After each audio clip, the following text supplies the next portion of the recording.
শিক্ষামন্ত্রী আনম এহসানুল হক মিলন বলেছেন, CC camera স্থাপনের মাধ্যমে শুধু পরীক্ষা কেন্দ্রই নয়, এখন থেকে শ্রেণীকক্ষ নজরদারির আওতায় আনা হবে।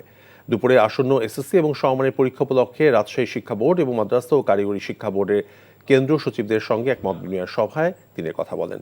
শিক্ষামন্ত্রী আরও বলেন, অনেক পরীক্ষকই নিজের খাতা না দেখে হেলপার দিয়ে খাতা দেখান, তাই খাতা দেখা ঠিকমতো হচ্ছে কিনা তা পরীক্ষার খাতার নমুনা সংগ্রহ করে যাচাই করা হবে। ডিজিটাল নকলের বিষয়ে হুঁশিয়ারি উচ্চারণের পাশাপাশি জেলা পর্যায়ের শিক্ষা প্রতিষ্ঠানের মান উন্নয়নের বিষয়েও জোর দেওয়ার কথা বলেন শিক্ষামন্ত্রী।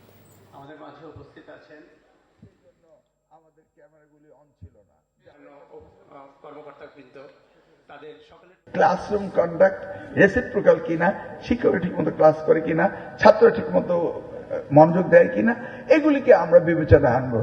এখন অ্যাডভান্টেজ রয়েছে নাকি সোশ্যাল মিডিয়া, তো সিসি ক্যামেরা আমিও অ্যাডভান্টেজ নেব, আর অপরদিকে তারাও আর এই ব্যাপারে কেউ কোন রকম কারচুপি করতে পারবে না।